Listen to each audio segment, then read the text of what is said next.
ಪ್ರದೇಶ ಕಾಡ್ ರೋಡಲ್ಲಿ ಇದ್ದೀನಿ. ಮತ್ತು ಇಲ್ಲೊಂದು ಫಾರೆಸ್ಟ್ ಆಫೀಸ್ ಇದೆ. ಇಲ್ಲಿ ಫಾರೆಸ್ಟ್ ಆಫೀಸಲ್ಲಿ ಯಾರು ಜನ ಇಲ್ಲ, ಬಟ್ ಕಾಡಂದಿ ಒಂದು ಬಂದ್ಬಿಟ್ಟಿದೆ ನೋಡ್ರಿ.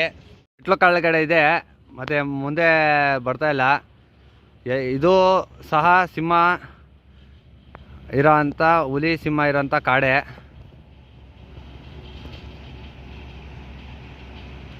ನೋಡ್ರಿ ಅಲ್ಲಿ ಓಡಾಡ್ತಾ ಐತೆ, ಯಾರೋ ಆಫೀಸರ್ಗಳಿಲ್ಲ.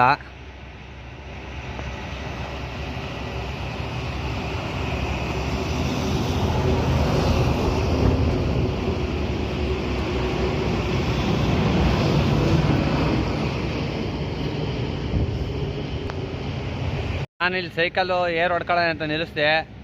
ಕಾಡಂದಿ ನೋಡ್ಬಿಟ್ಟು ಸುಮ್ಮನೆ ಹಂಗೆ ವಿಡಿಯೋ ಮಾಡ್ತಾಯಿದ್ದೀನಿ. ಇಲ್ಲಿ ಯಾವುದ್ಯಾವುದು ಪ್ರಾಣಿ ಎಷ್ಟೆಷ್ಟಿದೆ ಅಂತ ಬೋರ್ಡ್ ಹಾಕವ್ರೆ. ಟೈಗರು 310, ಅದು 2021ರಲ್ಲಿ. ಮತ್ತು 4 ವರ್ಷದ ಹಿಂದೆ ಲೆಫರ್ಡು 95.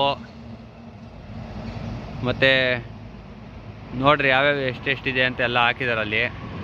ಟೋಟಲ್ 19,309 ಪ್ರಾಣಿಗಳಿರೋದು. ಅದು 2021ರಲ್ಲಿ ಹಾಕಿರೋದು ಬೋರ್ಡ್ ಇದು. ಮತ್ತು 4 ವರ್ಷ ಆಗೈತೆ, ಎಷ್ಟಿದ್ದಾವೆ ಅಂತ ಹಾಕಿಲ್ಲ. ಇನ್ನು ಅಲ್ಲೇ ಇದೆ ಅದು ಹಂದಿ, ಕಾಡಂದಿ. ಹಿಂದೆಗಡೆ ಹೋಗ್ಬಿಡ್ತು, ಸ್ವಲ್ಪ ಕಾಣಿಸ್ತಾ ಇಲ್ಲ. ನಾನು ಕಾಡು ಮೇಡು ಅಂದಿರೋ ವಿಡಿಯೋ ಮಾಡ್ತಾಯಿದ್ದೀನಿ. ದಯವಿಟ್ಟು ನೀವೆಲ್ಲ ನನ್ನ ಚಾನಲ್ಗೆ ಸಬ್ಸ್ಕ್ರೈಬ್ ಆಗಿ ನನಗೆ ಸಪೋರ್ಟ್ ಮಾಡಿರಿ ಅಂತ ಕೇಳ್ಕೊತಾ ಇದ್ದೀನಿ ಸ್ನೇಹಿತರೆ.